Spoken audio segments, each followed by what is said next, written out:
Good morning, greetings on day 16 of our transformative journey through Lent. The day is dawning in Central Oregon. It's a little bit windy out here, so that might affect the sound quality a little bit, but it's good to be with you on this transformative personal journey through Lent.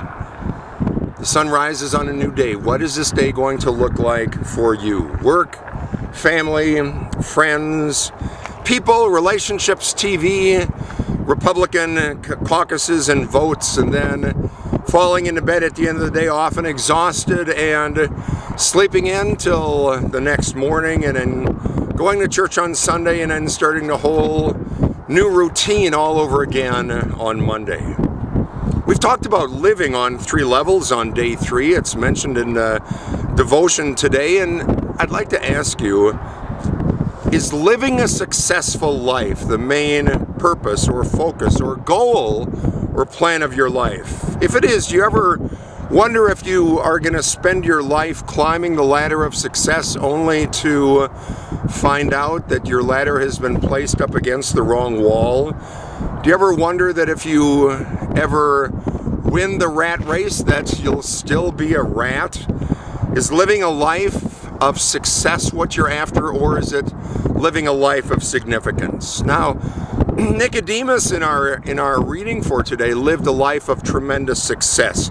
Nicodemus was a dude on top of his game, and when Jesus told him that he must be born again in order to experience a life of significance with God, Nicodemus was a little bit taken back, and Jesus said to him, "Hey, aren't you a teacher of Israel, and don't you understand these basic kinds of things?" Essentially what Jesus was saying is, Nicodemus, buddy, what have you been teaching your students? You're a teacher of Israel, and Nicodemus, you've got it all wrong. You've plugged your life into the wrong DVD, dude.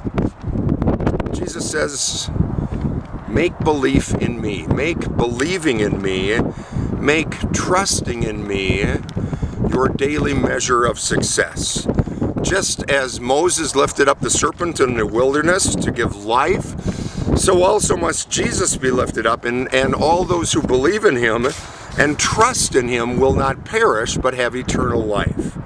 Just 6 short verses after our gospel devotion for today, Jesus says the most important words in the Bible. For God so loved the world that he gave his only Son, that you who believe in him will not perish but have eternal life. Let me make a suggestion to you as this day dawns. Easter is just 1 month away, and we'll end this transformative personal journey through these 40 days of Lent.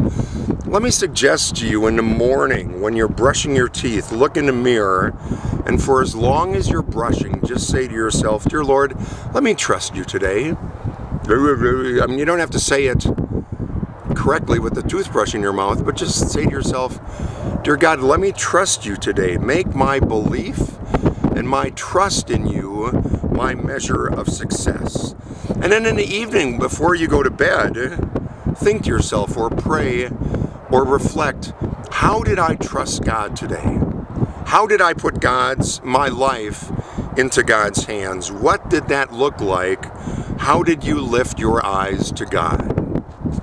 Yesterday morning, I joined you on my front porch at 4:15 a.m. The video was a little bit out of focus, but you know, I was sitting there in the pure darkness with just the light of the moon and a candle. I kind of felt like Abe Lincoln. Today, we join together on this sunrise of a new day.